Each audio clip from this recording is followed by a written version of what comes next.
We are Cactus Wrestling. Make sure you hit that like button and subscribe so you don't miss out on future videos. Today we are breaking down how did Ohio State beat Virginia Tech. Before the season started, we asked a bunch of the commenters what type of videos you might be interested in, and some people said pre and post match commentary. This is a pretty big duel: Ohio State versus Virginia Tech. Some may argue are top 10 teams. I think going into this, Ohio State was number 8, Virginia Tech was number 5. So yeah, Yeah. pretty big duel. And everyone, we even did a poll. I wonder how that ended, actually. The Cactus poll. I know at one point, I think, you know what I think happened? I think before the duel, it was about tied. But then, like, once people knew the results, they still voted because I didn't close it. So I think Ohio State may have won the poll. Anyway, Ohio State was not the favorite in this. Virginia Tech was. No, on paper, no, they were far from it. On paper, they should have lost like almost every match. Like, And yet, and this was at Virginia Tech too. yeah, This was yeah. in Blacksburg, and Ohio State brought it. No, I was gonna say I think Mendes was the favorite for Ohio State, and other than Mendes, I think he was the only one that was the favorite for Ohio State to win. So, So, we'll start at the top. So at 125, Eddie Ventresca versus Brendan McCrone. Number 4 ranked Eddie Ventresca versus unranked Brendan McCrone. And Ventresca started off pretty hot. He got the first takedown. He was pretty he was dominant. wrestling tough. He was pretty dominant. And yet I think he just flat out blew the match. Ventresca. Well, I mean, the fact that he didn't score on the nicest duck under ever is just mind blowing. Like, how did he not score with that? Oh, it was so slick. He is quick. I'll give him that. Ventresca is very, very quick. He gets in on these shots, but his problem is with finishing. Especially the freaking duck under. He was all the way behind him. Okay, yeah, they got rid of the toe tap, or not the toe tap, the hand touch takedown. But like, you're behind the guy. How do you not end up scoring from it? And isn't that what led to him getting taken down and backs? It was from that exchange. Like, how does the nicest duck under ever end up you on your back? Like, what? It's unbelievable. I don't get. I mean, McCrone is like a taller, lanky guy. He got into those crotch lock positions a lot, and Ventresca's a shorter, muscular wrestler. Yeah, yeah, you're right. The duck. I mean, some may argue Ventresca was pinned. Yeah, no, it looked like it was it pretty could have darn been. close. And then after that, I mean, so before that, it was 3-2. If Ventresca gets that takedown, he's up 6-2. But instead, Oh, yeah. he gives up the takedown and backs 9-3. That's pretty much the match right there. So that is the whole match. It was literally that one exchange. Which, I mean, hey, a 7-point move. That's hard to come back from.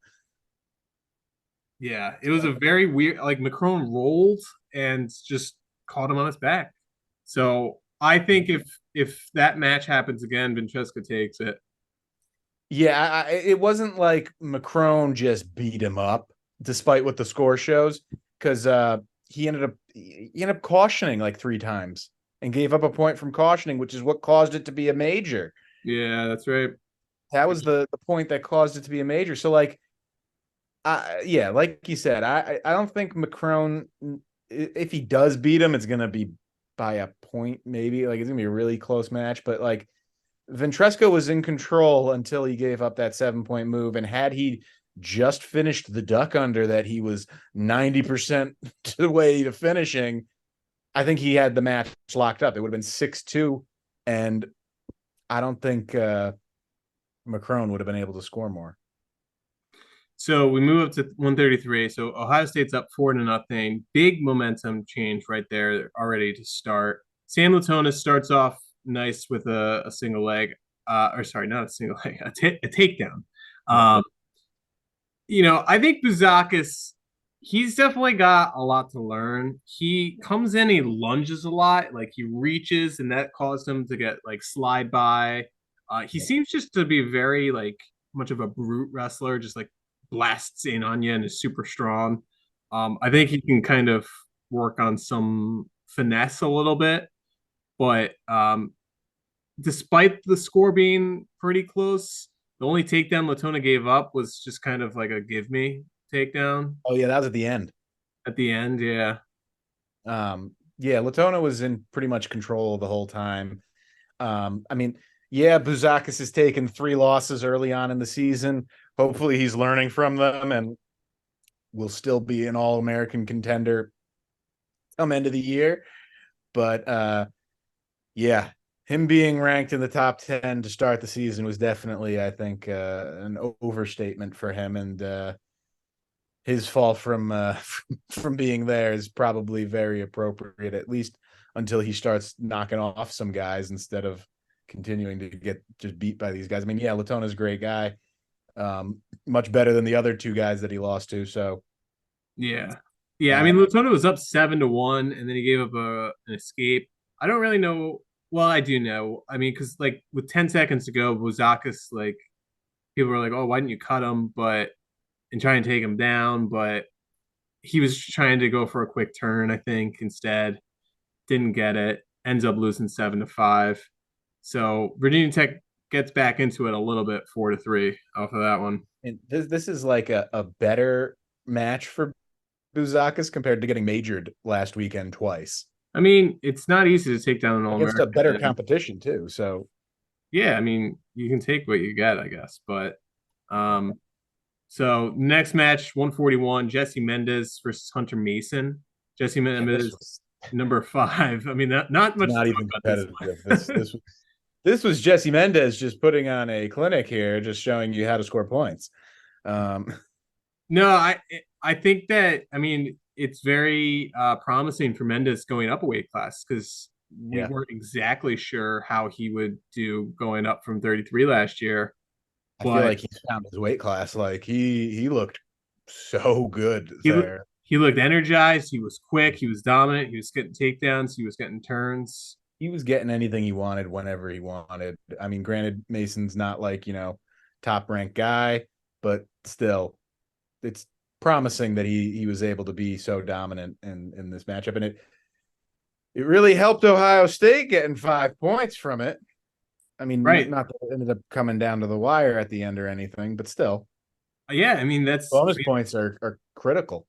that's part of this video. Like, how did Ohio State pull off this upset? I mean, the bonus points, 2 out of 3 matches to start, they got bonus points, and Yeah, that's huge. That's three that's bonus huge. points up to now, Yeah. which could be a whole win for a team. Yeah. So going up to 149, pretty big matchup between number 4 and 5, Caleb Henson versus Dylan D'Amelio. It's a close match, but I do think that Caleb Henson is definitely the better wrestler, and he did get the win here. Um, Yeah. I I mean, mean, D'Amelio actually impressed me. I was like, he's a lot more competitive in this match than I was going to give him credit for. I Um, yeah, maybe last year he was just sucking too much weight because he would have these like ebbs and flows of wrestling really well and wrestling really poor. And now having the 8 extra pounds, he's kind of settled in and is where he should be. Because Henson's really really good, and D'Amelio held his own for majority of that match, and like he was able to score on Henson. He took him down once. Like I was like, wow, D'Amelio. I mean, it wouldn't be outlandish if you actually beat Henson. Like it, where going into that match, I would have said, there's no way Henson loses it. yeah. Um, Henson, he must be freakishly strong because he had like that kind of Russian position and just yanked him down, spun behind for the first takedown. that was And pretty then cool. he's kind of like the Energizer Bunny. He just keeps on coming. He goes to shoot in, and D'Amelio had a really nice reshot for the takedown to take the Yeah, lead. Actually, all this in the first period, so it was 4-3 yeah, it in was the wild. first period alone. Um, both guys were really hustling. But I remember I texted you guys afterwards, and I was saying after this match, I wouldn't be surprised if Henson made a title run. Like this kid is so talented. Yeah, I mean, he was the 4 seed at NCAAs last year. Like, I Yeah. hope And he. the buzzer takedown in the first period too was huge. Oh yeah, yeah, that 10 was. seconds to go. He does like one of those shuck buys and gets right behind him to go up 7-4. Hey, scoring like that, that's how that separates you from some of your other opponents. Like some guys, they were able to score at the end of the match, or end of the period, I mean, which is critical.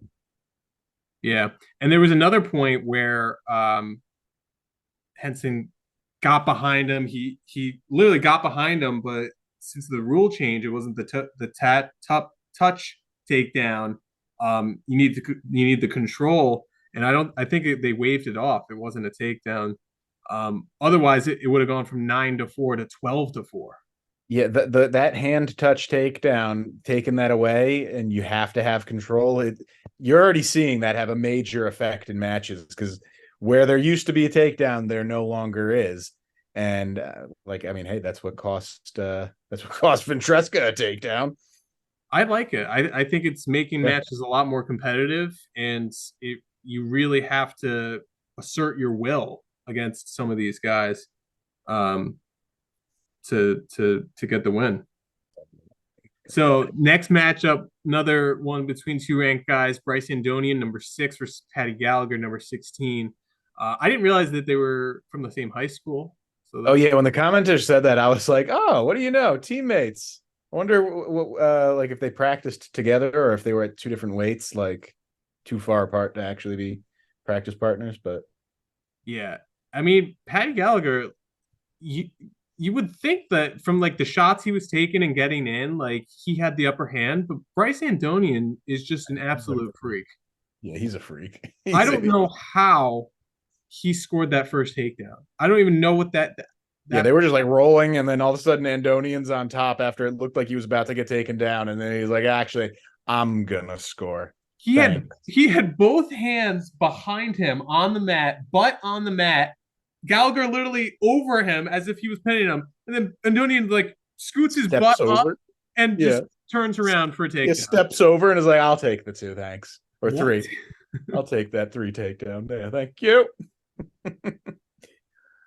Yeah, I mean that's just what to expect when you get Bryce Andonian. That's like a frustrating guy to wrestle because you can't who does that? You can't predict that. That's just a feel. Yeah, no, yeah, yeah. I mean, Andonian was in dominant fashion most of that match. I think he was up 7-1 before he gave up that takedown near the end to win it 7-4. So I mean, where at that point he was kind of like, I got the match locked up. It would have been great to get bonus points, but I got the win. So Well, his second takedown was actually at the buzzer in the second period. Gallagher yeah, shoots in, gets behind him, and then Antonio just like shuffles to the side and takes him down. yeah. No, it's funny because that's a very savvy guy. He's like, all right, short time. I'm gonna score. I'm gonna end this period scoring. Like it's critical to get those points. I was saying it before. Like scoring at the end of the period is key. Like that, he might have been in an overtime match had he not gotten that. Yeah, and then I don't know. I mean, my one concern with Andonian was that he wasn't the aggressor really with any of these takedowns. Gallagher was the one shooting. Usually he's the one letting it rip, but maybe because maybe him and Gallagher were training partners back in high school, so like they kind of know each other a little bit better than just having never wrestled. So Andonian might have been like, he knows the tricks I'm gonna pull, and I might have to wrestle a little differently. Yeah. So. Well, anyway, I mean, this ties the match 9-9 as we go into 165. That's the peak of Virginia Tech's performance here, is being 9-9. Yeah, so Isaac Wilcox versus Connor Brady. Connor Brady, the 16 ranked wrestler. And Isaac Connor Wilcox, Brady got that first takedown too. he did, yeah. Welcome to the show, Isaac Wilcox. Yeah. Like, I mean, when Wilcox gave up that first takedown, I was like, all right, so Brady's gonna win this. Yeah, it was a Virginia nice Tech is gonna go up 12-9, which slowly slipped away, and Wilcox was like creeping in. I was wondering why Bryce Hepner it wasn't the guy they threw out, but seems like Wilcox was just as effective. I don't know. I don't know. I mean, Wilcox, I think they said he was a senior. He might be splitting some matches this year or Oh, something. Hepner might be hurt. Ebner might be good. Maybe he beat Ebner. I don't know. But this guy is, he just looks like a muscular freak. Yeah, I mean, Wilcox. Brady looked like the better wrestler to start the match at least. Like he was returning national qualifier. Like this was an upset, an unranked guy who's never even been in the starting lineup as like the guy, knocked off a returning NCAA qualifier. So like Ohio State making a statement here, like they got these guys that no one's ever heard, not no one's ever heard of, but like no one's ever heard of because they're the backup coming out and knocking off these tried and true guys. So like real quality win there. Yeah, it'll be interesting to see what happens with Ohio State's lineup as the year goes on. Again, this is November, so whoever their starter is today could be very different. Yeah, it could In be. 3 months, who knows? Yeah. But gritty performance with by Wilcox, who got the takedown with 30 seconds to go to win the match, 6-5. Yeah, that was definitely a gritty match for sure. So 174. You know, you would have thought this was like a marquee matchup that was going to be the most exciting match of the night, and I mean, it was okay. It was okay. I mean, I feel like we always rag on Mikhail Lewis. Well, I mean, he's got no penetration, despite he got the only takedown of the match. He's got no penetration. He's got stellar defense, but like his offense, it's just, I don't know. Yeah, These, I these mean, higher level guys, he cannot get in on shots or anything. no, he didn't shoot. His one takedown against Harkla was they were like kind of in a over under, not even over under. He was grabbing elbows and then he just goes and then spins. Yeah, it was a weird one. Yeah, I remember that. Like I was just like, all right. I mean, that's on brand for Mackay because like he's not going to shoot in and get on the leg, but Which is crazy okay. because I've seen him. He has a good takedown, but he just doesn't do it against these top guys. No, no. I mean, Um, and Harchlet, like he was so close to scoring. he Had he taken Mackay down, I think he would have won the match. he had a beautiful high crotch in on the leg, scooped it up. He was trying to kick. He had Mackay on one leg, hop in. He was diving for that other leg, and then Mackay just goes into the splits and then just holds on, and the period ends. And Yeah, like had he got that takedown, I think we would have had Ohio State for another upset. Because especially if it went to overtime, like I feel like Mackay would not have done. well, it wouldn't have gone. It was 4-1. Had he got that, it would have been 4-4, and then Harkler would have got the escape. He would have won 5-4. Yeah, that's okay. Good point. So yeah, no, Mackay would have lost because Mackay, I don't think knows how to score when he's down by one and like trying to force that takedown. Like I don't think, I think it would have been another Ohio State upset had that happened. Which I mean bodes well for Harchla's coming up a weight class if he's that competitive with a 3-time All-American former national champ. Seems like you'll be fairly competitive right in the mixed All-American up at this weight. So He even got in on a nice single leg in the third period, and Mackay just kind of like funk rolled him and just held on, and no score. But yeah, like that's you're saying, he's Mackay's right. downfall there, Competitive. holding on and not trying to score in every position. But I'm excited. I mean, I said this in our preseason. I think like a guy like Harkla could be interesting, bumping up from 65 to potentially see what he does against Srirachi. Not saying he's going to beat him, but it's going to be interesting because he looked good. I think Harkla looked good. I mean, he was competitive. I think he's definitely an All-American contender. And if he runs into Mackay again, if he's able, maybe he'll figure out how to finish. And if he can, then he could beat him. Like that's the difference maker there. If he can take him down once, I think he can win the match. Yeah.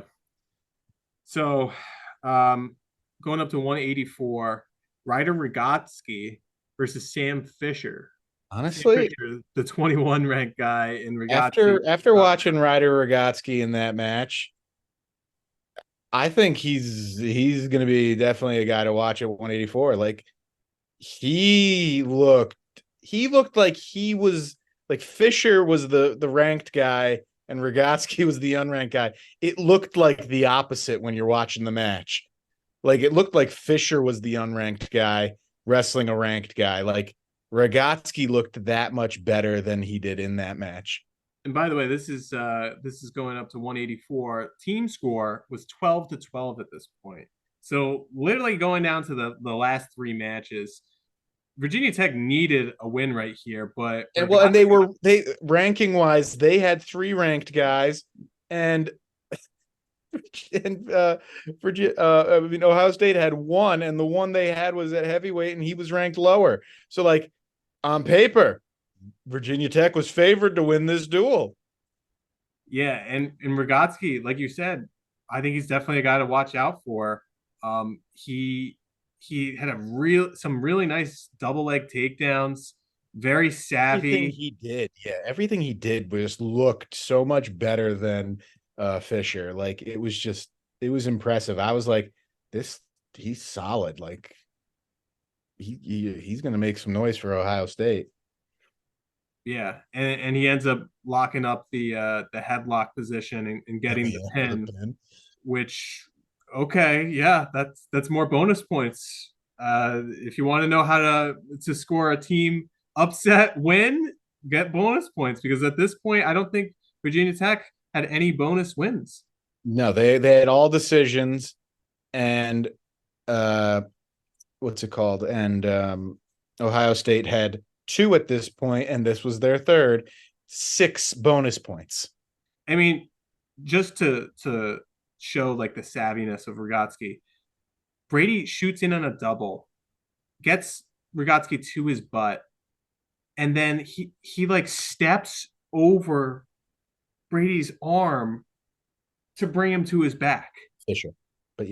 Fisher, sorry. And then like cinches up the headlock position from there. Like, yeah, it looked like Andonian. So at this point, going into 197, this is must win for Virginia Tech. Luke Gagg versus Andy Smith. And again, Ohio State coming out firing, first takedown. Yeah. They were hungry. They wanted it. I think Virginia Tech just kind of expected that they were going to win. Like, oh, yeah, we got this in the bag. And then Ohio State cruised through them. And Ohio State even has the history. I think they've beaten Virginia Tech. They were announcing it during the match. I think at the beginning that Virginia Tech's only won like 3 times against like 20 or 25 Ohio State matchups. So they were probably like looking like, all right, yeah, we're going to get our next one. Here we go. But they weren't so lucky. Yeah, and this is between the 19 ranked guy and 14, and it was close. They were trading takedowns. Going into the third, it was 11-7. Giag holds on for the win. I think he'll definitely be an interesting guy to look out for as well this year. Yeah, he might be. We'll see. I mean, yeah, solid win there over Andy Smith, but like I kind of want to see how he does against some of these higher ranked guys. So yeah, and this is the big matchup. Heavyweight Hunter Katka versus Nick Feldman. Hunter Katka looks like Chris Hemsworth, like times 5, like one of the most gigantic humans I've ever seen. Like muscular, like defined muscular, like his arms were gigantic. Katka. Yeah, I mean, I was kind of, despite Feldman being ranked below him, I was kind of expecting Feldman to beat Katka up. Like, I thought he was going to beat him by a much larger margin than 3-2. Well, I think they announced that he'd beaten him a couple times in freestyle before. Mhm. I mean, it really came down to third period low single. Katka kind of blew it. Yeah, he did. There was only like, what, 20 seconds 20 left? seconds left. Yeah. I was watching. I was Something like like, that. there's no way Feldman's going to get this. It was like, oh yeah, Feldman, you're gonna lose. That's too bad. But It's like, I mean, the impressive thing though was he got it so quick. Like he was super quick on it and he was able to finish right away. and And Katka like was so upset because he was like, he knew that he had it. Like he knew. He was like, oh, this guy can't score on me. I got this in the bag, and then he blew it. He blew it. So that's a shame. I mean, despite Feldman pulling off the win, and I don't think he's lost yet this season. I kind of was expecting more from Feldman. Like I thought he was going to win, like I said, by a larger margin. I think his biggest obstacle is going to be size. I mean, like he's Talented, yeah. he's definitely talented. He's definitely big. I don't know how much bigger he can get for his height, Yeah. but I mean, a guy like Katka he's probably got 30 pounds on him. So how is he going to do against a Colton Schultz or Greg Kirkflett? Or even Wyatt Hendrickson. Like I feel like all those guys are going to be just run through him without much issue because of the size difference. I think that's going to be his biggest downfall. So, and then what was the final score there? 24-12. 24-12. Ohio State beats Virginia Tech at home. Yeah, geez. How about that graphic that they put up where they confused and combined Tony Roby with Cale Sanderson? Yeah, yeah. I mean, a quick glance. Yeah, I mean, it looks similar. Yeah. Okay, yeah, they do have a somewhat of a resemblance, but they put half and half. It was like two of his accolades as a coach, and then they put 4-time national champ and something else. It was like undefeated or Olympic champion or something like that. So it was like, okay, how did you combine those two different stats? Like they're clearly different people. Like that was funny. So yeah, I don't think many people were expecting this one. Even Ohio State fans, they were commenting on our poll and saying, I'm going to be pulling for the Buckeyes, but I don't think it's going to happen. And just goes to show anything can happen in the sport of wrestling.